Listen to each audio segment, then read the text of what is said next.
어디 오갈 곳 없던 거지 같은 애를 보호해줬더니? 뭐? 내가 구타를 했다고? 어디 건방진년이?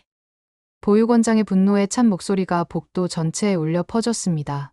너 내가 누군 줄 알아? 지역 국회의원도 나에게 머리를 숙여. 알아? 내가 그냥 보육원장인 줄 알아. 그 거지 같은 애 데리고 썩 꺼져. 그리고 바로 다음 날 휴대폰 화면을 뚫어져라 쳐다보는 19살 소녀의 눈에서 눈물이 뚝뚝 떨어졌습니다. 통장 잔액 100억 원. 어제까지만 해도 15만 원이 전부였던 통장에 갑자기 나타난 숫자였습니다. 어떻게 이런 일이? 떨리는 목소리로 중얼거리는 그녀 옆에서 8살 남자아이가 조심스럽게 물었습니다. 누나, 왜 울어요? 소녀는 아이를 꼭 안아주며 말했습니다. 기뻐서 그래. 이제 우리 할머니 아프지 않게 해드릴 수 있어. 편의점 아르바이트로 하루하루 겨우 버텨왔던 소녀에게 대체 무슨 일이 일어난 걸까요? 왜 갑자기 100억 원이라는 상상도 할 수 없는 돈이 그녀의 통장에 들어온 걸까요? 사실 이 놀라운 이야기는 단 하루 전 그녀가 내린 한 가지 결정에서 시작되었습니다. 자신의 전 재산, 고작 15만 원을 모두 내어주기로 한 그 결정 말입니다. 이 악독한 말을 들은 소녀는 어떤 선택을 했을까요? 평범해 보이는 이 소녀가 도대체 누구를 위해 전 재산을 내어주었을까요? 그리고 왜 그 선택이 이런 기적 같은 결과를 가져온 걸까요? 이 믿기 어려운 이야기의 전체가 궁금하시다면 잠시만 구독 버튼을 눌러주세요. 평범해 보이는 사람들의 숨겨진 감동 스토리를 매일 전해드리고 있습니다. 알림 설정까지 해주시면 여러분이 놓치고 싶지 않은 이야기들을 가장 먼저 만날 수 있습니다. 그럼 이제 시간을 하루 전으로 되돌려 보겠습니다. 모든 것이 시작된 그 순간으로 말입니다. 새벽 5시, 편의점 야간 아르바이트를 마친 지우는 무거운 발걸음으로 집으로 향했습니다. 하루 종일 서서 일한 다리는 부어올라 아팠고 등과 어깨는 뻐근했습니다.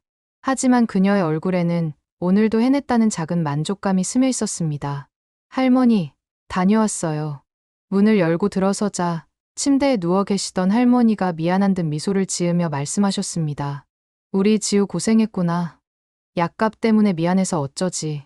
할머니, 그런 말씀 마세요. 저 이제 아르바이트 하나 더 구했거든요. 지우는 밝게 웃으며 대답했지만 사실 마음속은 무거웠습니다. 할머니의 당뇨약과 혈압약값만 해도 한 달에 20만 원이 넘었거든요. 여기에 월세와 생활비까지 더하면 편의점 아르바이트 월급 150만 원으로는 턱없이 부족했습니다. 새벽 5시 편의점 야간 아르바이트를 마친 지우는 무거운 발걸음으로 집으로 향했습니다. 하루 종일 서서 일한 다리는 부어올라 아팠고 등과 어깨는 뻐근했습니다. 하지만 그녀의 얼굴에는 오늘도 해냈다는 작은 만족감이 스며 있었습니다. 할머니, 다녀왔어요. 낡은 원룸 문을 열고 들어서자 침대에 누워 계시던 할머니가 미안한 듯 미소를 지으며 말씀하셨습니다. 우리 지우 고생했구나. 약값 때문에 미안해서 어쩌지. 할머니, 그런 말씀 마세요. 제가 알아서 할게요. 지우는 밝게 웃으며 대답했지만 사실 마음속은 무거웠습니다. 할머니의 당뇨약과 혈압약값만 해도 한 달에 20만 원이 넘었거든요. 여기에 월세 40만 원과 생활비까지 더하면 편의점 아르바이트 월급 150만 원으로는 턱없이 부족했습니다. 지우는 조용히 지갑을 열어보았습니다. 남은 돈은 겨우 15만 원. 이 돈으로 이번 달을 어떻게 버텨야 할지 막막했습니다. 하지만 할머니 앞에서는 절대 그런 표정을 지을 수 없었습니다. 할머니, 조금만 쉬시고 아침에 약 드리러 갈게요. 할머니는 손녀의 피곤한 모습을 보며 가슴이 아팠습니다. 19살 어린 나이에 자신을 돌보느라 고생하는 지우가 너무 미안했거든요. 지우야, 내가 너무 무리하는 거 아니니? 아르바이트도 하나로 충분하잖아. 아니에요. 전 괜찮아요. 젊으니까 할 수 있어요. 그렇게 말하는 지우의 얼굴에는 깊은 피로가 새겨져 있었습니다. 매일 새벽 5시까지 편의점에서 일하고 아침에는 할머니를 돌보고 오후에는 또 다른 아르바이트를 나가야 했으니까요. 지우에게는 아무도 모르는 비밀이 하나 있었습니다. 아무리 힘들어도 매달 꼬박꼬박 5만 원씩 어디엔가 보내고 있다는 것이었습니다. 할머니도 모르는 일이었죠. 그 5만 원은 지우에게 너무나 소중한 돈이었습니다. 하루 식비로도 부족한 금액이었거든요. 하지만 지우는 절대 그 돈만큼은 아끼지 않았습니다. 몇 시간 후 할머니를 모시고 병원에 다녀온 지우는 또다시 아르바이트를 나가야 했습니다. 이번에는 카페에서 하는 오후 아르바이트였습니다. 어서 오세요. 밝은 목소리로 손님을 맞이하는 지우의 모습을 보면 아무도 그녀가 새벽까지 일하고 겨우 몇 시간 잠을 잤다는 걸 알 수 없었습니다. 카페 사장님은 지우를 무척 아꼈습니다. 성실하고 밝은 모습 때문이었죠. 지우야, 너 너무 무리하는 거 아니야? 얼굴이 많이 피곤해 보이는데. 아니에요. 괜찮아요. 일하는 게 좋아요. 하지만 사장님의 따뜻한 말 한마디에 지우의 눈가가 살짝 촉촉해졌습니다. 누군가 자신을 걱정해준다는 것만으로도 고마웠거든요. 저녁 시간이 되자 지우는 조심스럽게 사장님께 말씀드렸습니다. 사장님, 오늘 남은 샌드위치 있으면 가져가도 될까요? 그래, 물론이지. 매번 미안해하지 말고 가져가. 지우는 고맙다며 인사하고 남은 샌드위치 2개를 받아들었습니다. 하나는 할머니 저녁으로, 하나는 자신의 저녁으로 먹을 생각이었습니다. 집으로 돌아가는 길, 지우는 문득 어린 시절을 떠올렸습니다. 부모님과 남동생과 함께했던 행복한 시간들. 하지만 그 모든 것은 한순간에 사라져버렸죠. 11년 전, 그날의 기억은 아직도 생생했습니다. 가족 나들이를 가던 길에 일어난 그 끔찍한 교통사고. 지우만 혼자 살아남았고 부모님과 8살이었던 남동생 지훈이는 그날 하늘나라로 떠났습니다. 그 이후 지우는 할머니와 단둘이 살게 되었습니다. 할머니도 그 충격으로 몸이 많이 약해지셨고 지우는 어린 나이부터 가정의 생계를 책임져야 했습니다. 하지만 지우는 절대 원망하지 않았습니다. 할머니가 있어서 외롭지 않았고 할머니를 지켜드리는 것이 자신의 사명이라고 생각했거든요. 원룸에 도착한 지우는 할머니와 함께 저녁을 드시며 말했습니다. 할머니, 내일은 특별한 곳에 가려고요. 어디로? 해솔보육원이요. 거기서 아이들하고 같이 시간을 보내려고요. 할머니는 고개를 끄덕이며 말씀하셨습니다. 그래. 우리 지우가 착해서 그래. 하지만 너무 무리하지는 마라. 지우에게 해솔보육원은 특별한 곳이었습니다. 한 달에 한 번씩 가서 아이들과 시간을 보내고 자신이 모은 작은 돈이라도 기부하는 곳이었거든요. 사실 지우가 그곳에 가는 진짜 이유는 따로 있었습니다.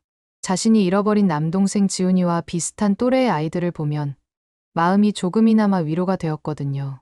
내일이면 또다시 그 아이들을 만날 수 있다는 생각에 지우는 피곤함에도 불구하고 작은 미소를 지었습니다.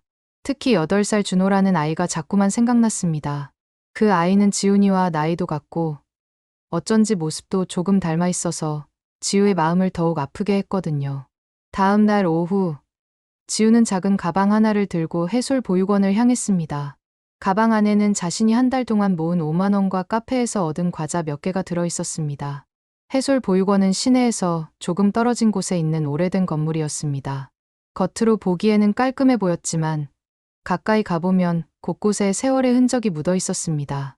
안녕하세요. 지우가 밝게 인사하며 들어서자 보육원 직원이 반갑게 맞아주었습니다. 지우님, 오늘도 와주셨네요. 아이들이 얼마나 기다렸는지 몰라요. 저도 아이들 보고 싶었어요. 오늘은 뭘 도와드릴까요?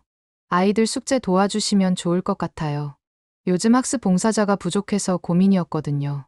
지우는 기꺼이 고개를 끄덕였습니다. 아이들과 시간을 보내는 것만으로도 충분히 행복했거든요. 넓은 거실에 모인 아이들을 보니 지우의 마음이 따뜻해졌습니다. 여러 연령대의 아이들이 각자 숙제를 하고 있었는데 그 모습이 너무나 예뻤습니다. 누나, 갑자기 한 아이가 지우에게 달려왔습니다. 7살 정도 되어 보이는 여자아이였습니다. 수빈아, 안녕. 오늘도 숙제 열심히 했어? 응. 누나가 지난번에 알려준 대로 했어. 지우는 아이들 사이에 앉아서 하나하나 숙제를 도와주기 시작했습니다. 수학 문제를 모르는 아이에게는 쉽게 설명해주고 글씨 쓰기를 어려워하는 아이에게는 손을 잡고 함께 써주었습니다. 그런데 문득 구석 한쪽에서 혼자 앉아있는 아이가 눈에 들어왔습니다. 8살 정도로 보이는 남자아이였는데 다른 아이들과는 달리 혼자서 조용히 있었습니다. 저 아이는 누구예요? 지우가 직원에게 조심스럽게 물어보자 직원은 작은 목소리로 대답했습니다. 준호라는 아이예요. 작년에 여기 온 아이인데 좀 내성적이에요. 지우는 준호를 자세히 보았습니다. 순간 가슴이 뛰기 시작했습니다. 그 아이의 모습이 어쩐지 자신의 남동생 지훈이와 너무 닮아 있었거든요. 나이도 지훈이가 세상을 떠났을 때와 똑같았습니다. 지우는 천천히 준호에게 다가갔습니다. 안녕. 나는 지우 누나야. 너는 이름이 뭐니? 준호는 고개를 들어 지우를 보았습니다. 맑고 순수한 눈동자였지만 어딘가 슬픔이 담겨 있었습니다. 준호예요.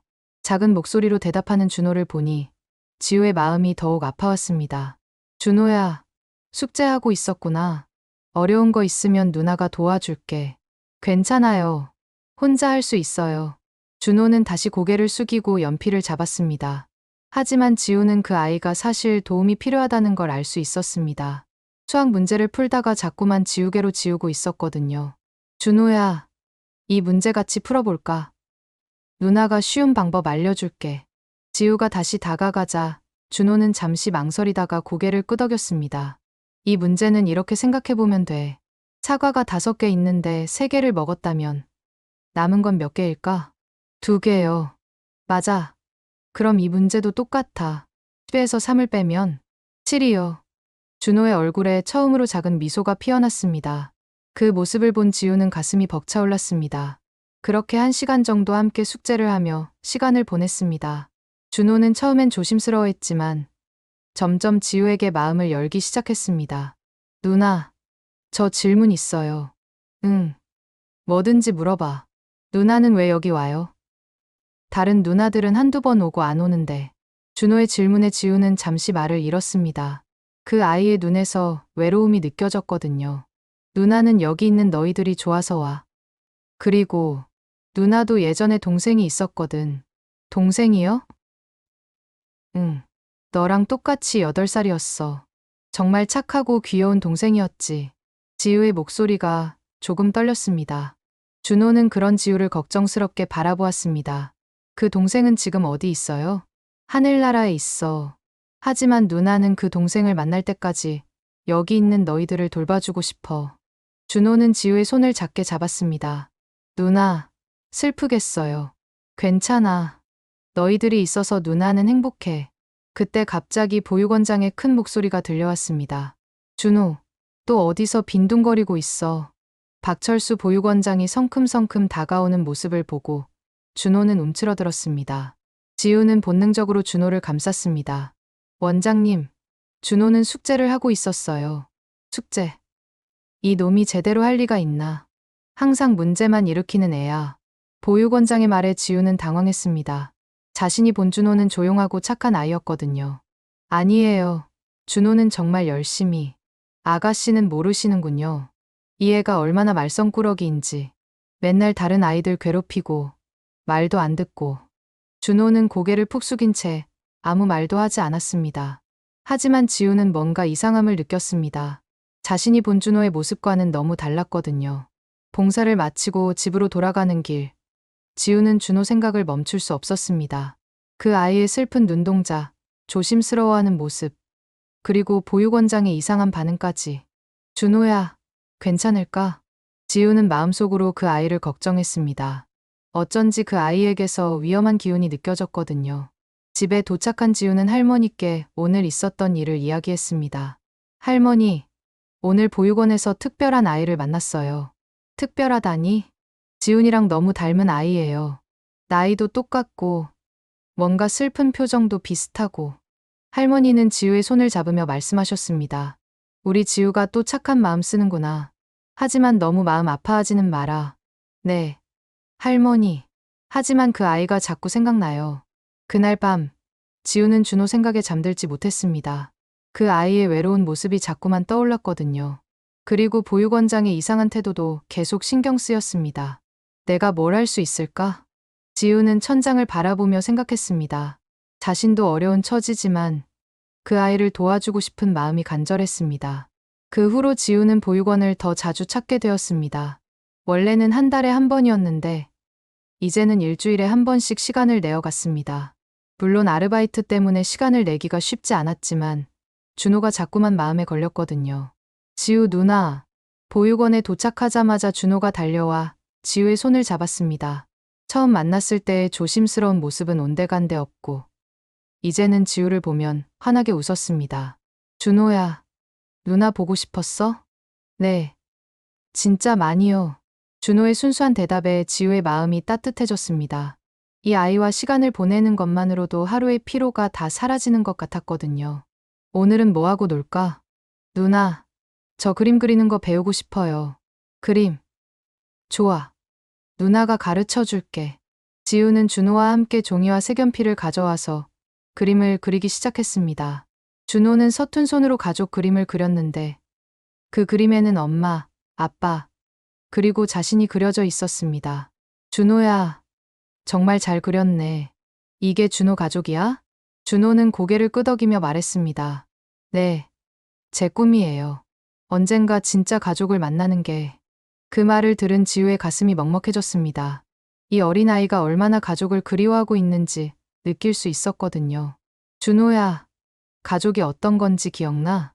잘 모르겠어요. 너무 어렸을 때 여기 왔거든요. 하지만 가끔 꿈에서 따뜻한 손길이 느껴져요. 준호의 말에 지우는 더욱 마음이 아팠습니다. 이 아이에게 과연 어떤 일이 있었던 걸까요? 그때 다른 아이 하나가 울면서 지우에게 달려왔습니다. 누나, 준호가 제 장난감 뺏었어요. 지우가 준호를 보자 준호는 당황한 표정으로 고개를 저었습니다. 아니에요. 누나, 저 안 그랬어요. 거짓말. 준호가 뺏었어요. 아이들 사이에 다툼이 일어나자 다른 직원이 다가왔습니다. 또 준호가 문제를 일으켰나요? 직원의 말에 지우는 의아했습니다. 지금까지 본 준호는 절대 그런 아이가 아니었거든요. 잠깐만요. 정확히 뭐가 일어났는지 들어보죠. 지우가 아이들에게 차근차근 물어보니 사실은 다른 아이가 장난감을 떨어뜨린 것이었고 준호는 그것을 주워주려고 했을 뿐이었습니다. 준호는 도와주려고 한 거였구나. 하지만 그 직원은 여전히 의심스러운 눈으로 준호를 바라봤습니다. 어쨌든 준호는 항상 문제의 중심에 있어요. 조심하시는 게 좋을 거예요. 그 말을 들은 지우는 뭔가 이상함을 느꼈습니다. 왜 모든 사람들이 준호를 나쁘게 보는 걸까요? 자신이 본 준호는 정말 착하고 순수한 아이였는데 말입니다. 점심시간이 되자 지우는 아이들과 함께 식당으로 갔습니다. 그런데 이상한 광경을 목격했습니다. 다른 아이들은 모두 제대로 된 반찬과 함께 식사를 하고 있는데 준호의 식판에는 밥과 국만 덩그러니 놓여 있었습니다. 준호야, 왜 너만 반찬이 없어? 괜찮아요. 누나, 원래 이래요. 준호는 담담하게 대답했지만 지우는 그럴 리가 없다고 생각했습니다. 보육원에서 아이들을 차별할 이유가 뭐가 있겠어요? 지우는 직원에게 물어보았습니다. 실수로 준호 반찬이 빠진 것 같은데요. 아, 준호는 어제 말썽을 피워서 벌을 받는 중이에요. 무슨 말썽을요? 다른 아이를 때렸다고 하더라고요. 지우는 준호를 바라보았습니다. 이 순한 아이가 다른 아이를 때렸다는 게 도저히 믿어지지 않았습니다. 준호야, 정말 다른 아이를 때렸어? 준호는 고개를 저으며 작은 목소리로 말했습니다. 아니에요. 저는 안 그랬어요. 하지만 아무도 제 말을 안 믿어요. 그 순간 지우는 확신했습니다. 이 아이는 누명을 쓰고 있다는 것을, 그리고 이 보육원에 뭔가 심각한 문제가 있다는 것을 말입니다. 누나가 믿어. 준호는 그런 아이가 아니야. 준호의 눈에 눈물이 글썽였습니다. 아마도 자신을 믿어주는 어른을 만난 게 오랜만이었을 거예요. 그날 저녁, 지우는 깊은 고민에 빠졌습니다. 준호가 처한 상황이 보통이 아니라는 걸 깨달았거든요.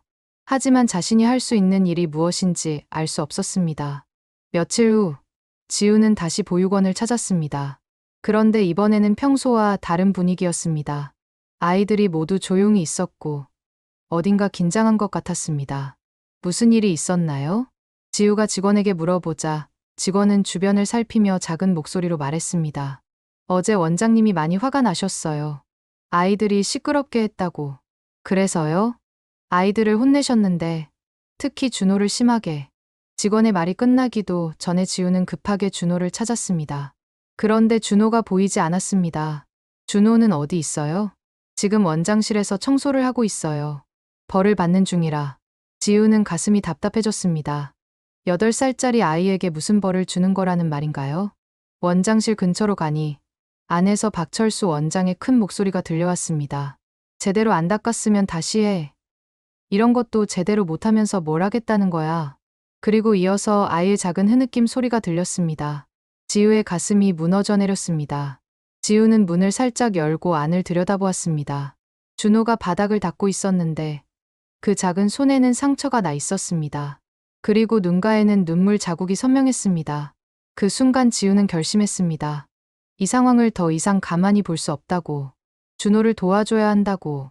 하지만 어떻게 도와야 할지, 자신에게 그럴 힘이 있는지 확신할 수 없었습니다. 단지 한 가지 확실한 건 이 아이를 혼자 두면 안 된다는 것이었습니다. 그날 밤 지우는 잠들지 못했습니다. 준호의 상처난 손과 눈물 자국이 자꾸만 떠올랐거든요. 그리고 자신이 할 수 있는 일이 무엇인지 밤새 고민했습니다. 일주일 후, 지우는 평소보다 일찍 보육원에 도착했습니다.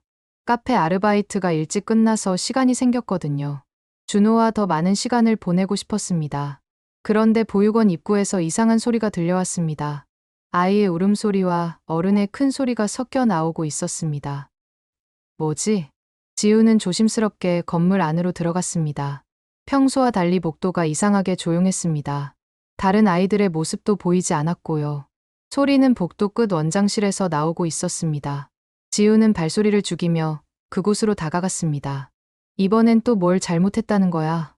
박철수 원장의 분노에 찬 목소리가 문틈으로 새어나왔습니다. 제발요. 아파요. 그리고 그 뒤로 들린 것은 준호의 떨리는 목소리였습니다. 지우의 심장이 쿵쾅거리기 시작했습니다. 지우는 조심스럽게 문틈으로 안을 들여다보았습니다.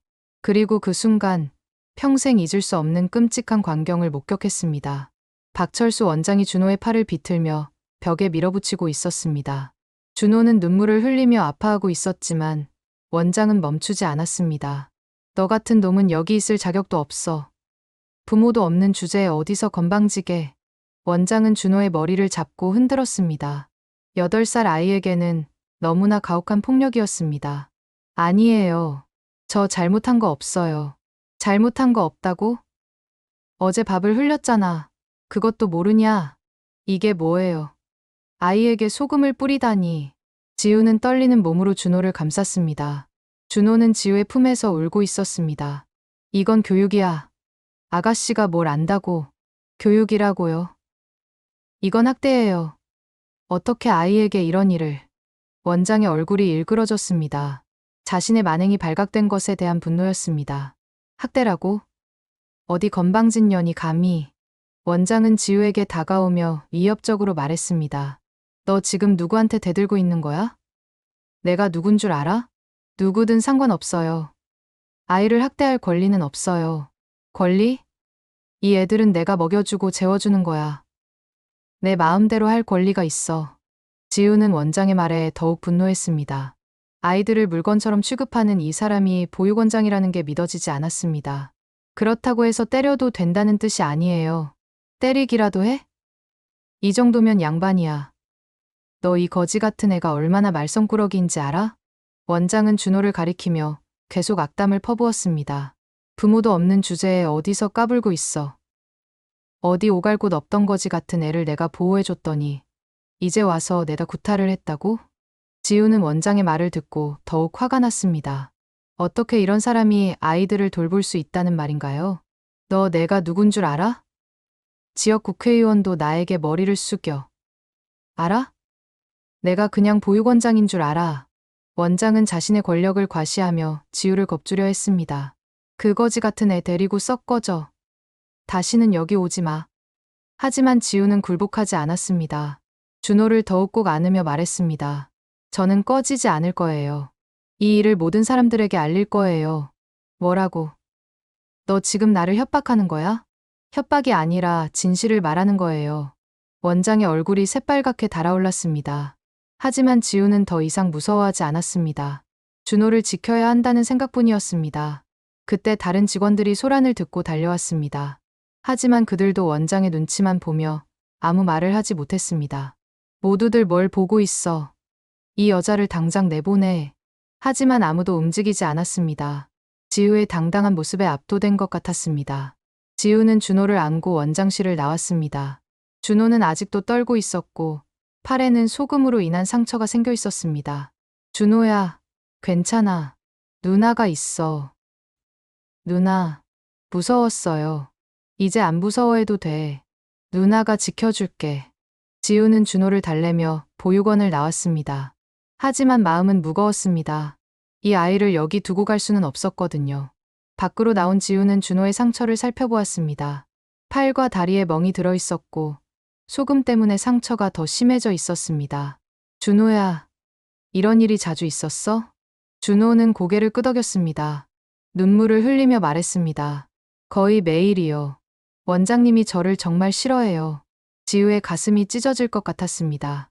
이 어린 아이가 매일 이런 고통을 받고 있었다니요. 누나, 저 정말 나쁜 아이예요. 아니야. 절대 아니야. 준호는 정말 착하고 좋은 아이야. 그런데 왜 저만 이런 일을 당해요? 지우는 대답할 수 없었습니다. 왜 이 순수한 아이가 이런 고통을 받아야 하는지 이해할 수 없었거든요. 그 순간 지우는 마음속으로 다짐했습니다. 어떤 일이 있어도 이 아이를 구해내겠다고. 자신이 할 수 있는 모든 방법을 동원해서라도 준호를 이 지옥 같은 곳에서 벗어나게 해주겠다고. 하지만 문제는 방법이었습니다.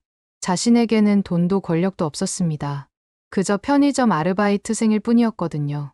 과연 자신이 이 상황을 바꿀 수 있을까요? 그날 밤, 지우는 잠들지 못했습니다. 준호의 울음소리와 원장의 잔혹한 모습이 자꾸만 떠올랐습니다. 그리고 하나의 극단적인 생각이 머릿속을 맴돌기 시작했습니다. 다음 날 아침, 지우는 평소보다 일찍 일어났습니다. 밤새 고민한 끝에 하나의 결론에 도달했거든요. 아무리 생각해봐도 준호를 그 지옥 같은 곳에 두고 볼 수는 없었습니다. 지우는 자신의 통장을 확인했습니다. 잔액은 15만 원. 지난달 아르바이트비에서 할머니 약값과 생활비를 빼고 남은 전부였습니다. 이 돈이 없으면 이번 달을 어떻게 버틸지 막막했지만 준호를 위해서라면 기꺼이 내놓을 생각이었습니다. 할머니, 아침 드세요. 할머니는 지우의 표정이 평소와 다르다는 걸 눈치채셨습니다. 지우야, 무슨 일 있었니? 얼굴이 안 좋아 보이는데. 아니에요. 괜찮아요. 그런데 할머니, 제가 오늘 중요한 일이 있어서 늦을 수도 있어요. 무슨 일인데? 지우는 잠시 망설였습니다. 할머니께 진실을 말씀드려야 할까요? 하지만 걱정을 끼치고 싶지 않았습니다. 보육원에서 도움이 필요한 아이가 있어서요. 할머니는 지우의 손을 잡으며 말씀하셨습니다. 우리 지우가 또 착한 일을 하려는구나. 하지만 너무 무리하지는 마라. 네. 할머니, 걱정 마세요. 지우는 할머니께 인사를 드리고 집을 나섰습니다. 가슴이 두근거렸지만 결심은 확고했습니다. 먼저 지우는 은행에 들렀습니다. 자신의 전 재산인 15만 원을 모두 인출했습니다. 통장 잔액이 0원이 되는 걸 보니 마음이 무거워졌지만 후회는 없었습니다. 이걸로 준호를 구할 수 있다면 지우는 돈을 꼭 쥐고 보육원으로 향했습니다. 오늘은 박철수 원장과 정면으로 대결할 생각이었습니다. 보육원에 도착한 지우는 깊게 숨을 들이쉬었습니다. 그리고 당당하게 원장실 문을 두드렸습니다. 들어와. 원장실에 들어서자 박철수 원장이 불쾌한 표정으로 지우를 바라보았습니다. 너 어제 내가 뭐라고 했지? 다시는 오지 말라고 했잖아. 저는 준호를 데리러 왔어요. 지우의 단호한 말에 원장은 코웃음을 쳤습니다. 데리러 왔다고. 너 무슨 자격으로? 너 준호랑 무슨 관계야? 관계는 중요하지 않아요. 중요한 건 그 아이를 도와주고 싶다는 거예요. 도와주고 싶다고? 원장은 비웃으며 말했습니다. 그래서 뭘 어쩌겠다는 거야? 지우는 주머니에서 15만 원을 꺼내 책상 위에 놓았습니다. 이 돈을 드릴게요. 대신 준호를 저에게 맡겨주세요. 원장은 돈을 보고 크게 웃었습니다. 15만 원. 고작 15만 원으로 아이 하나를 사겠다는 거야? 사는 게 아니에요. 그 아이를 보호하고 싶은 거예요. 보호? 원장의 목소리가 차갑게 변했습니다. 너 같은 애송이가 뭘 보호해. 너 준호 키울 능력이나 돼. 지우는 가슴이 답답했지만 포기하지 않았습니다. 능력이 없어도 상관없어요. 적어도 당신처럼 아이를 때리지는 않을 거예요. 뭐라고? 지금 나한테 훈계하는 거야? 원장이 자리에서 일어나며 화를 냈습니다. 하지만 지우는 물러서지 않았습니다. 훈계가 아니라 부탁이에요. 제발 준호를 저에게 맡겨주세요. 안 돼. 절대 안 돼. 왜요? 이유가 뭐예요? 원장은 잠시 말을 멈췄습니다. 그리고 교활한 미소를 지으며 말했습니다. 좋아. 그럼 조건을 걸어보자. 조건이요? 응. 내가 진짜 그 애를 데려가고 싶다면 1,000만 원을 가져와. 1,000만 원이요? 지우는 충격을 받았습니다. 자신에게는 상상도 할 수 없는 큰 돈이었거든요. 왜? 못하겠어. 그럼 포기하고 꺼져. 잠깐만요. 1,000만 원이 꼭 필요한가요? 그래. 그 애 키우는데 드는 비용이야. 내가 그만큼 진정성을 보여야 내가 믿지. 지리우는 절망했습니다. 1,000만 원이라는 돈은 자신에게는 평생 모아도 어려운 금액이었습니다. 시간은 일주일 줄게. 일주일 안에 1,000만 원을 가져오면 준호를 데려가도 좋아. 일주일이요? 그래. 못 가져오면 영영 여기 오지 마. 그리고 준호한테도 절대 접근하지 마. 지우는 고민에 빠졌습니다. 1,000만 원을 일주일 안에 구할 방법이 있을까요? 어떻게 할 거야? 할 거야. 말 거야? 할게요. 지우는 자신도 모르게 대답했습니다. 어떻게 할지는 모르겠지만 포기할 수는 없었습니다. 좋아.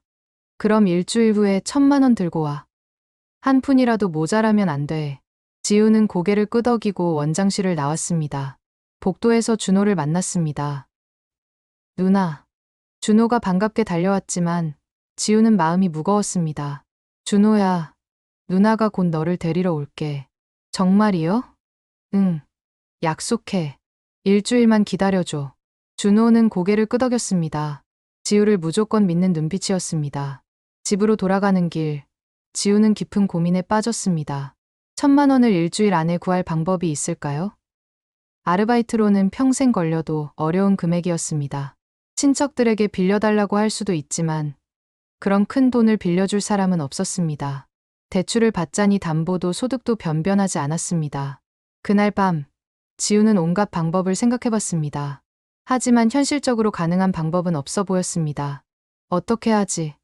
어떻게 하면 준호를 구할 수 있을까? 지우는 밤새 잠들지 못했습니다. 준호의 믿는 눈빛이 자꾸만 떠올랐거든요. 며칠이 지났지만 지우는 여전히 해답을 찾지 못했습니다. 하지만 포기할 수는 없었습니다. 준호를 위해서라면 무엇이든 할 생각이었습니다. 그리고 드디어 일주일이라는 시간이 다가왔습니다. 지우는 결국 빈손으로 보육원에 가야 했습니다. 1,000만 원을 구할 수 없었거든요. 하지만 그 순간 지우는 마지막 카드를 꺼내들 생각을 했습니다. 비록 돈은 없지만 자신의 진심만큼은 원장에게 전달하고 싶었습니다. 준호야, 누나가 반드시 데리러 갈게. 반드시. 지우는 마음속으로 준호에게 약속했습니다. 비록 지금은 방법이 없어 보이지만 절대 포기하지 않겠다고. 어떤 일이 있어도 그 아이를 구해내겠다고 다짐했습니다. 일주일째 되는 날, 지우는 무거운 마음으로 보육원을 향했습니다. 1,000만 원을 구하지 못했지만 그렇다고 준호를 포기할 수는 없었습니다. 마지막으로 원장을 설득해볼 생각이었습니다. 보육원에 도착하니 평소와 다른 분위기였습니다. 복도에서 아이들의 울음소리가 들려왔고 직원들이 분주하게 움직이고 있었습니다. 무슨 일이에요? 지우가 직원에게 물어보자 직원은 걱정스러운 표정으로 대답했습니다. 준호가 어젯밤부터 아파서 열이 많이 나요. 지우의 가슴이 철렁 내려앉았습니다. 급하게 준호가 있는 방으로 달려갔습니다. 침대에 누워있는 준호는 창백한 얼굴로 숨을 헐떡이고 있었습니다. 이마에는 식은땀이 맺혀 있었고 입술은 바짝 말라 있었습니다. 준호야. 지우가 준호의 손을 잡자 준호는 힘없이 눈을 떴습니다. 누나, 와줬어요? 응. 누나가 왔어. 어디가 아파?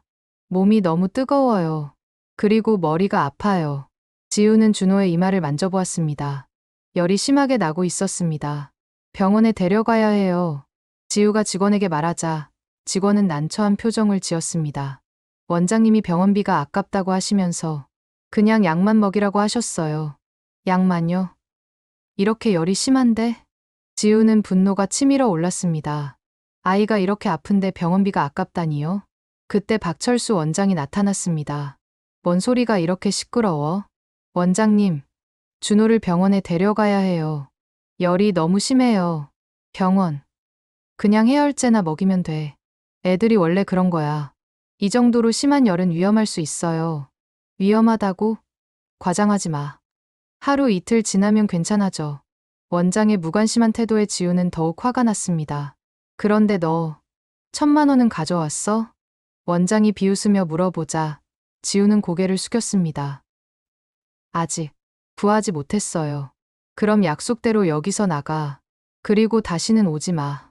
제발요. 조금만 더 시간을 주세요. 시간. 약속은 약속이야. 어서 나가? 지우는 절망했습니다. 이대로 준호를 두고 갈 수는 없었는데 어떻게 해야 할지 모르겠었습니다. 그때 준호가 작은 목소리로 말했습니다. 누나, 저 때문에 힘들죠? 아니야. 준호 때문이 아니야. 누나가 저를 데려가려고 하는 거 알고 있어요. 고마워요. 준호의 말에 지우의 눈에 눈물이 고였습니다. 누나, 저는 괜찮아요. 누나가 힘들어하지 않았으면 좋겠어요. 준호야. 그 순간 지우는 마음을 정했습니다. 돈이 없어도 상관없었습니다. 이 아이를 이곳에 두고 갈 수는 없었거든요. 지우는 갑자기 일어나서 준호를 안아들었습니다. 뭐 하는 거야? 원장이 소리쳤지만 지우는 멈추지 않았습니다. 저는 준호를 데려갈 거예요.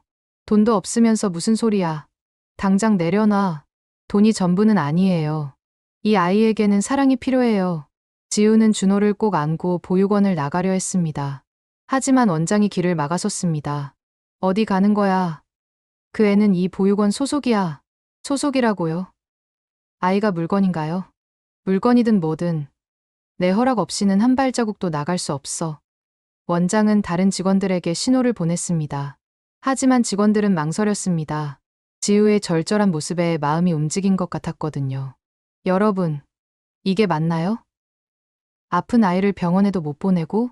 지우의 말에 몇몇 직원들이 고개를 끄덕였습니다. 지우님 말이 맞아요. 준호를 병원에 데려가야 해요. 너희들까지 반항하는 거야? 원장이 화를 내자 한 직원이 용기를 내어 말했습니다. 원장님, 우리는 아이들을 보호해야 하는 사람들이에요. 이건 아니에요. 점점 더 많은 직원들이 지우의 편에 서기 시작했습니다. 원장은 당황했습니다. 너희들 모두 해고야. 해고. 하지만 아무도 원장의 말을 듣지 않았습니다. 오히려 지우를 도와주었습니다. 지우님, 어서 준호를 병원에 데려가세요. 우리가 원장님을 막을게요. 지우는 감사한 마음으로 고개를 끄덕였습니다.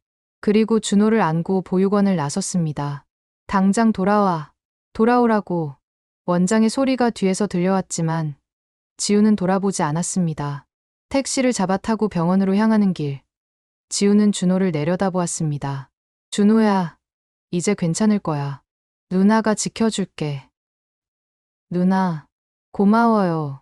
병원에 도착해서 의사의 진료를 받으니 다행히 심각한 병은 아니었습니다. 스트레스와 영양 부족으로 인한 열감기였습니다. 며칠만 잘 쉬고 약 먹으면 괜찮아질 거예요. 다만 계속 이런 스트레스를 받으면 안 돼요. 의사의 말에 지우는 안도했습니다. 그리고 다시 한번 다짐했습니다. 절대 준호를 그런 곳으로 돌려보내지 않겠다고. 병원비를 계산하니 5만 원이 나왔습니다. 지우에게는 큰 돈이었지만 주저하지 않고 지불했습니다. 누나, 돈이 많이 나왔는데 괜찮아요? 괜찮아. 준호가 건강한 게 가장 중요해. 그렇게 말하면서도 지우는 걱정이 됐습니다. 이제 정말 한 푼도 남지 않았거든요. 앞으로 어떻게 준호를 돌볼지, 어디서 살지 막막했습니다. 하지만 후회는 없었습니다. 준호의 환한 웃음을 보니 모든 게 보람되었거든요. 누나, 이제 우리 어디로 가요? 준호의 질문에 지우는 잠시 말을 잃었습니다. 사실 계획 같은 건 없었습니다.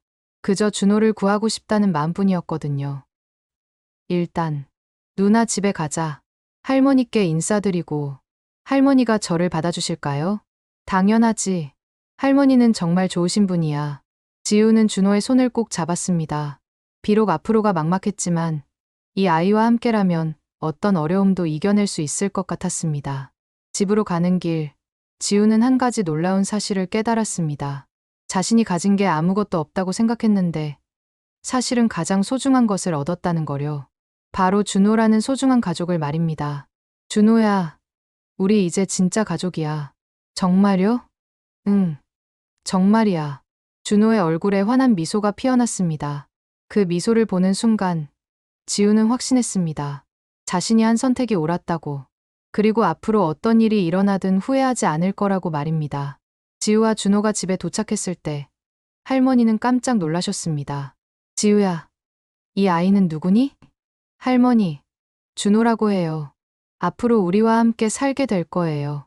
할머니는 준호를 자세히 보시더니 따뜻한 미소를 지으며 말씀하셨습니다. 그래, 잘했다. 우리 지우가 또 착한 일 했구나. 준호는 조심스럽게 할머니께 인사했습니다. 안녕하세요.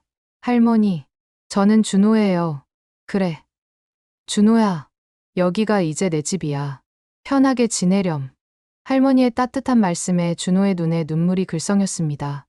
진짜 가족의 따뜻함을 느낀 게 얼마만인지 모르겠었거든요. 그날 밤, 지우는 준호를 위해 작은 침대를 마련해 주었습니다. 좁은 원룸이었지만 준호에게는 천국 같았습니다. 누나, 정말 고마워요. 이렇게 좋은 곳에서 살 수 있게 해주셔서. 뭘, 우리가 가족인데. 내일부터는 새로운 시작이야. 하지만 지우는 걱정이 많았습니다. 이제 정말 한 푼도 남지 않았거든요. 준호를 돌보려면 돈이 더 많이 필요한데 어떻게 해야 할지 막막했습니다. 다음 날 아침, 지우는 평소보다 일찍 일어나 준호의 아침을 준비했습니다. 준호야, 일어나. 아침 먹자. 네. 누나. 준호가 환하게 웃으며 일어났습니다. 보육원에서와는 완전히 다른 모습이었습니다. 할머니, 준호, 저는 아르바이트 하러 가야 해요. 지우야, 너 요즘 너무 무리하는 것 같은데 괜찮니? 괜찮아요. 할머니, 이제 준호도 있으니까 더 열심히 해야죠. 지우는 밝게 웃었지만 마음속으로는 걱정이 컸습니다. 이제 3명이 살아야 하는데 월급은 그대로였거든요. 그날 저녁, 지우가 아르바이트를 마치고 집에 돌아왔을 때 이상한 일이 일어났습니다. 휴대폰에 은행에서 온 문자 메시지가 와 있었습니다. 입금 알림 김지우님 계좌에 10억 원이 입금되었습니다. 지우는 처음에 스팸 문자인 줄 알았습니다. 10억 원이라니 말도 안 되는 금액이었거든요. 하지만 혹시나 해서 은행 어플을 확인해 봤습니다. 그리고 그 순간 지우는 숨이 막혔습니다. 통장 잔액 100억 원. 이게 뭐야? 지우는 눈을 비비고 다시 확인했습니다. 하지만 숫자는 변하지 않았습니다. 정말로 100억 원이 들어와 있었습니다. 누나, 왜 그래요? 준호가 걱정스럽게 물어보자 지우는 떨리는 목소리로 대답했습니다. 준호야, 뭔가 이상한 일이 일어났어. 지우는 급하게 은행에 전화를 걸었습니다. 여보세요. 제 계좌에 이상한 입금이 있었는데요. 성함과 계좌번호를 말씀해 주세요. 확인 결과 정말로 100억 원이 입금된 게 맞았습니다. 그런데 놀라운 건 송금자 명의였습니다. 송금자가 이준호님이라고 되어 있네요. 이준호요? 지우는 옆에 있던 준호를 바라봤습니다. 준호도 당황한 표정이었습니다. 저는 돈 보낸 적 없어요. 그때 집 앞에서 차 소리가 났습니다. 고급 승용차 여러 대가 원룸 앞에 정차했습니다. 누나, 저 차들 뭐예요? 지우와 준호가 창문으로 내다보니 정장을 입은 사람들이 차에서 내리고 있었습니다. 그 중 한 명이 지우의 집 초인종을 눌렀습니다. 김지우님 계시나요? 지우는 조심스럽게 문을 열었습니다. 저예요. 안녕하세요. 저는 한국그룹 비서실장 김재영입니다.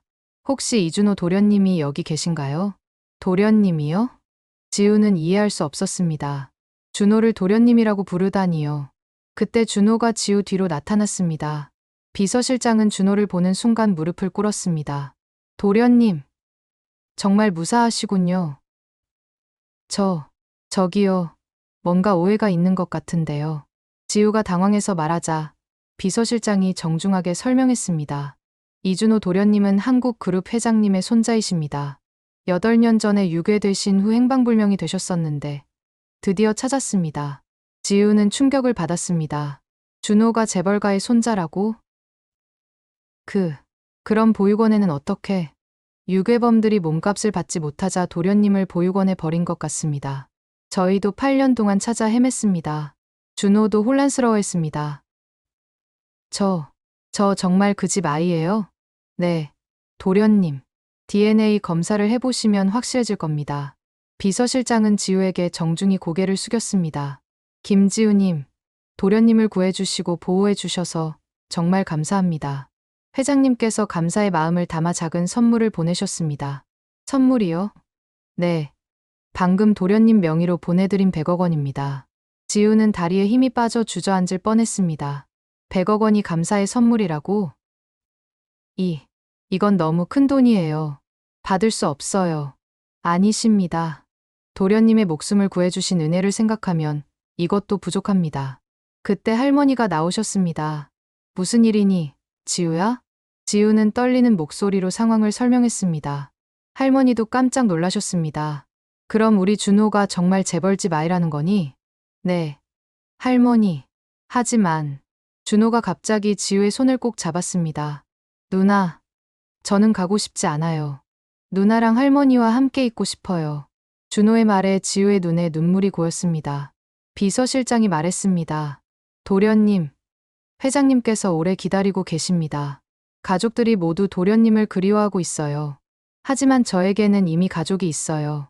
누나와 할머니가 제 진짜 가족이에요. 준호의 진심 어린 말에 모든 사람들이 감동했습니다. 지우는 준호의 머리를 쓰다듬으며 말했습니다. 준호야, 가족들이 널 기다리고 있어. 가야지. 싫어요. 누나 없이는 못 살아요. 그때 비서실장이 제안했습니다.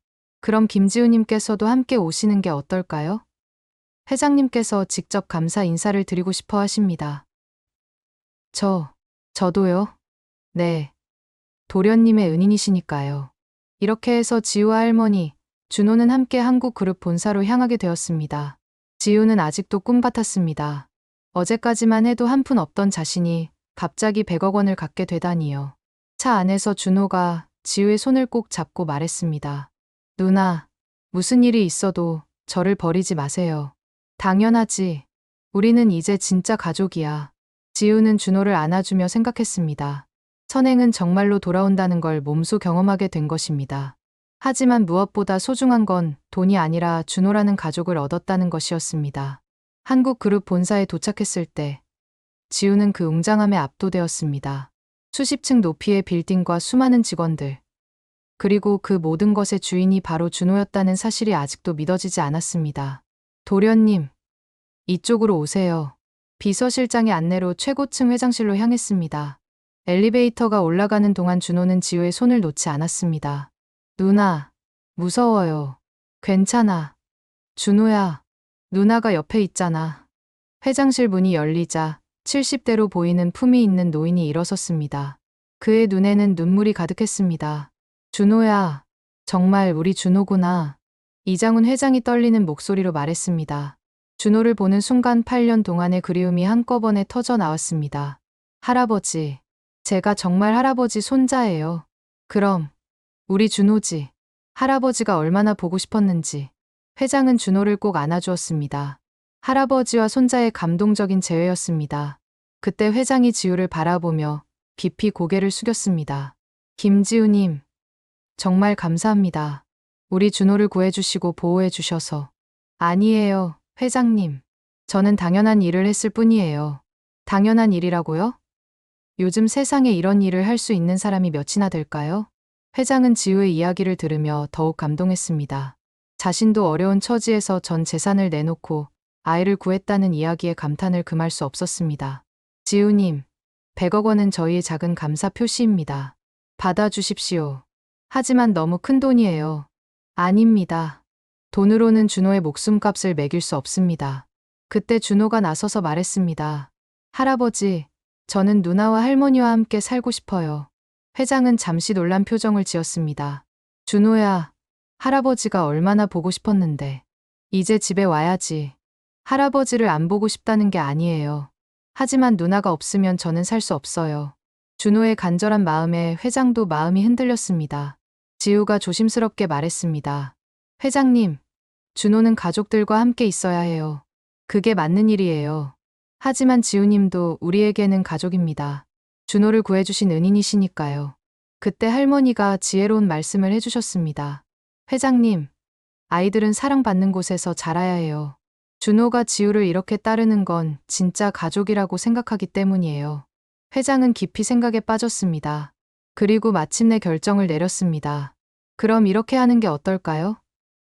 지우님께서 준호의 법적 보호자가 되어주시고 저희 가족이 함께 지내는 거예요. 법적 보호자요? 네. 준호는 지우님을 가장 신뢰하니까요. 그리고 저희는 언제든 만날 수 있고요. 이는 모든 사람에게 좋은 해결책이었습니다. 준호는 지우와 함께 있을 수 있고 동시에 친가족들과도 관계를 유지할 수 있었거든요. 정말 그래도 될까요? 물론입니다. 오히려 저희가 감사하지요. 그렇게 해서 새로운 가족의 형태가 만들어졌습니다. 지우는 준호의 보호자가 되었고 한국그룹의 전폭적인 지원을 받게 되었습니다.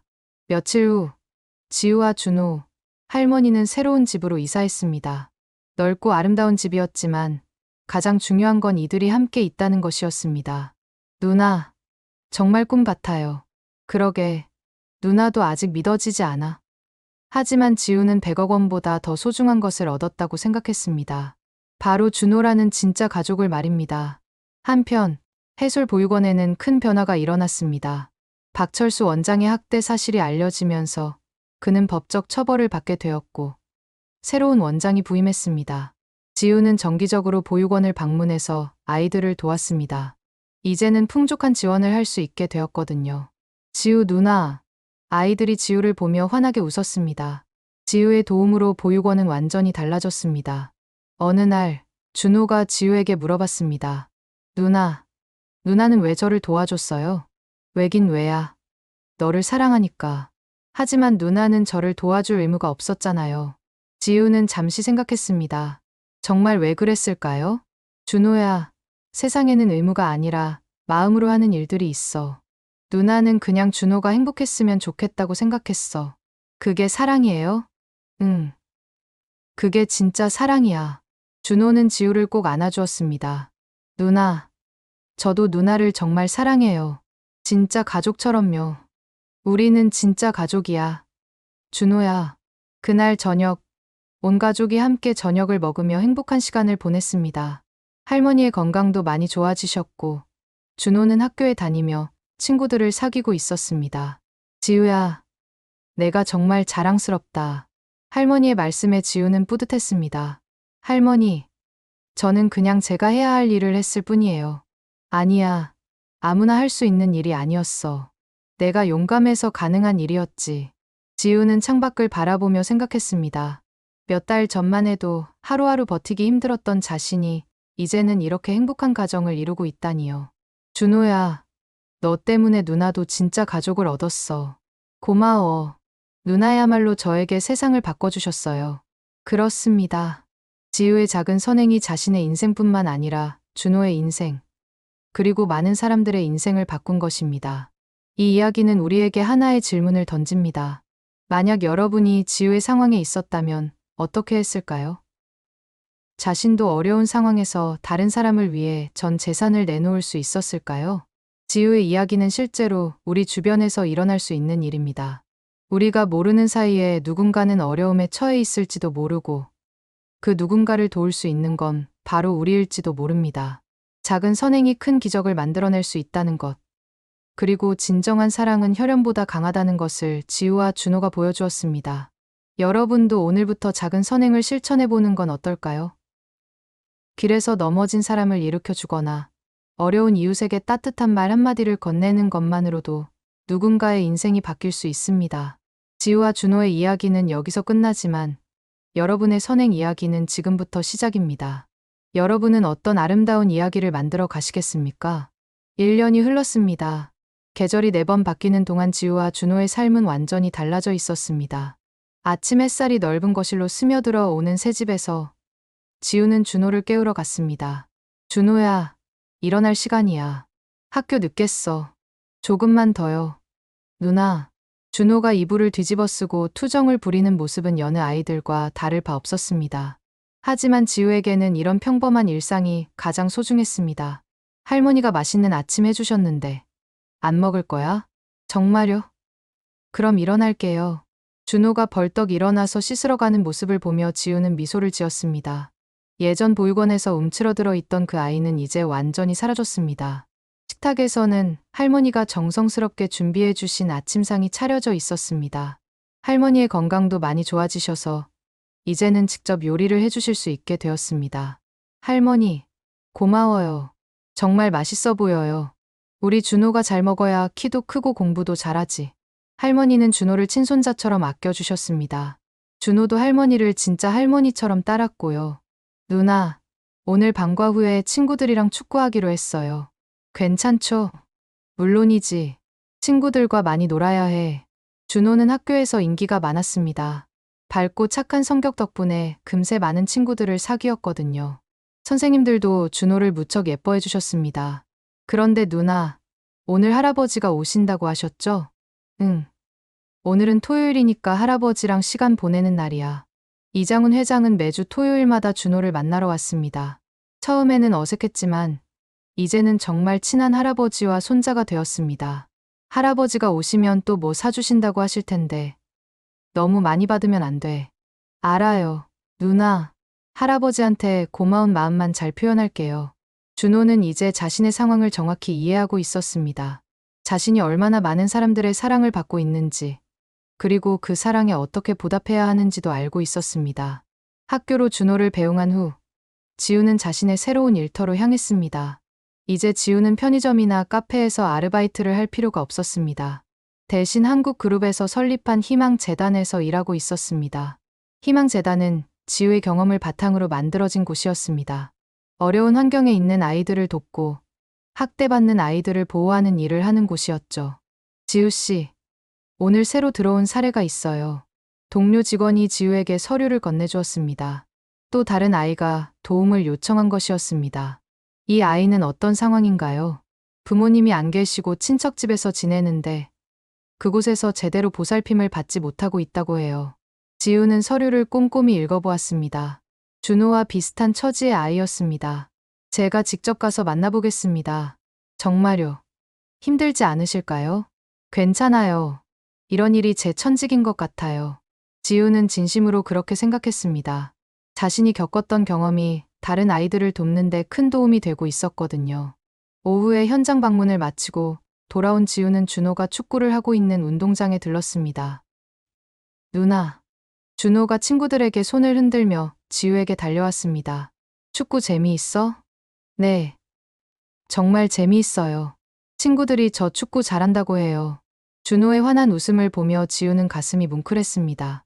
1년 전 보육원에서 움츠러들어 있던 그 아이가 이렇게 밝게 웃을 수 있게 되다니요.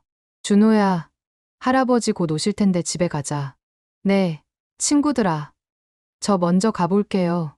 준호는 친구들과 밝게 인사하고 지우와 함께 집으로 향했습니다. 집에 도착하니 이미 이장훈 회장이 와 계셨습니다. 할머니와 담소를 나누고 계시는 모습이 정말 자연스러워 보였습니다. 할아버지, 준호가 달려가서 회장을 안아주었습니다. 우리 준호, 학교는 어땠니? 재미있었어요. 오늘 체육 시간에 축구했는데 제가 골을 넣었어요. 정말. 우리 준호가 축구도 잘하는구나. 회장은 준호의 이야기를 들으며 흐뭇해하셨습니다. 1년 전만 해도 손자를 잃었다는 슬픔에 잠겨 계셨는데 이제는 완전히 달라지셨습니다. 지우 씨, 오늘 일은 어떠셨어요? 새로운 아이를 만났는데 도움이 필요한 상황이더라고요. 그렇군요. 재단에서 모든 지원을 아끼지 마세요. 이런 일이야말로 정말 의미 있는 일이니까요. 회장은 지우의 일을 전폭적으로 지원해주고 있었습니다. 지우가 도운 아이 하나가 결국 자신의 손자였다는 걸 생각하면 세상에는 얼마나 많은 준호 같은 아이들이 있을까 하는 생각이 들었거든요. 저녁을 함께 먹으며 가족들은 일상적인 이야기들을 나눴습니다. 회장은 이제 완전히 이 가족의 일원이 되어 있었습니다. 할아버지, 다음 주에 학교에서 가족 참관 수업이 있어요. 오실 수 있으세요? 물론이지. 할아버지가 꼭 갈게. 그리고 누나랑 할머니도 같이 오셔야 해요. 당연하지. 우리는 모두 가족이니까. 그 말에 모든 사람들이 웃었습니다. 혈연으로 맺어지지 않았지만 이들은 진정한 가족이 되어 있었습니다. 밤이 되어 준호를 재운 후 지우는 창가에 서서 별을 바라보았습니다. 1년 전 이맘때만 해도 내일 걱정에 잠들지 못했던 자신이 이제는 이렇게 평온한 밤을 보내고 있다니 정말 꿈만 같았습니다. 지우야, 뭘 생각하고 있니? 할머니가 다가오셨습니다. 그냥 1년 전 생각을 하고 있었어요. 많이 달라졌지? 네, 정말 많이요. 그때는 하루하루 버티기만 급급했는데 이제는 다른 사람들을 도울 수 있게 됐어요. 그게 바로 내가 받을 자격이 있었던 복이야. 착한 마음씨를 가진 사람에게는 좋은 일이 생기게 되어 있어. 할머니의 말씀에 지우는 고개를 끄덕였습니다. 할머니, 제가 정말 행복해요. 나도 그래. 우리 지우가 행복해하는 모습을 보니 할머니도 정말 기뻐. 지우는 할머니의 손을 꼭 잡았습니다. 모든 것의 시작은 할머니의 사랑이었습니다. 할머니가 자신을 사랑으로 키워주셨기 때문에 지우도 다른 사람을 사랑할 줄 아는 사람이 될 수 있었던 것입니다. 내일이면 또 새로운 하루가 시작될 것입니다. 희망재단에서 만날 새로운 아이들, 준호의 밝은 웃음, 할머니의 따뜻한 보살핌, 그리고 회장님의 든든한 지원까지. 지우의 새로운 인생은 이제 막 시작된 것 같았습니다. 5년이 더 흘렀습니다. 준호는 이제 13살이 되어 중학생이 되었고, 지우는 30살의 당당한 여성이 되어 있었습니다. 누나, 제가 전교 회장에 당선됐어요. 학교에서 뛰어온 준호가 숨을 헐떡이며 기쁜 소식을 전했습니다. 정말, 우리 준호가 전교 회장이라니. 축하해. 지우는 준호를 꼭 안아주었습니다. 준호는 이제 완전히 달라져 있었습니다. 키도 훌쩍 자랐고 자신감 넘치는 모습으로 성장해 있었습니다. 누나 덕분이에요. 누나가 항상 남을 도우라고 가르쳐 주셔서 친구들이 저를 믿어주는 것 같아요. 준호 자신의 노력이야. 누나는 그냥 지켜본 것뿐이야. 준호는 학교에서 모범생으로 유명했습니다.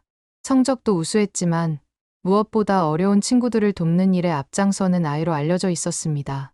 자신이 받은 사랑을 다른 친구들에게도 나누어 주고 있었던 것입니다. 할머니, 준호가 전교 회장 됐어요. 정말, 우리 준호가. 할머니가 얼마나 자랑스러운지. 할머니는 이제 80이 가까워지셨지만 건강하게 지내고 계셨습니다. 좋은 환경에서 스트레스 없이 지내시니 오히려 예전보다 더 건강해지신 것 같았습니다. 지우가 운영하는 희망재단은 이제 전국적으로 유명한 곳이 되어 있었습니다. 지난 5년 동안 수백 명의 아이들을 도왔고 그 아이들이 모두 건강하게 성장하고 있었습니다. 지우 대표님, 오늘 방송국에서 인터뷰 요청이 왔습니다. 비서가 지우에게 말했습니다. 지우는 이제 희망재단의 대표가 되어 있었습니다. 어떤 인터뷰인가요? 준호 군의 이야기를 다큐멘터리로 만들고 싶다고 하네요. 기적을 만든 소녀라는 제목으로요. 지우는 잠시 생각했습니다. 자신들의 이야기가 알려지는 것이 부담스럽기도 했지만 다른 사람들에게 희망을 줄 수 있다면 나쁘지 않을 것 같았습니다. 준호와 할머니, 그리고 회장님과 상의해 본 후에 결정하겠습니다. 네, 알겠습니다. 그날 저녁, 온 가족이 모여 이야기를 나누었습니다. 이장훈 회장도 함께 자리했습니다. 다큐멘터리 제작 제안이 왔다고 했죠? 네. 회장님, 어떻게 생각하세요? 좋은 일이라고 생각합니다. 우리의 이야기가 다른 사람들에게 용기를 줄 수 있다면 말이죠. 준호도 찬성했습니다. 저도 좋아요.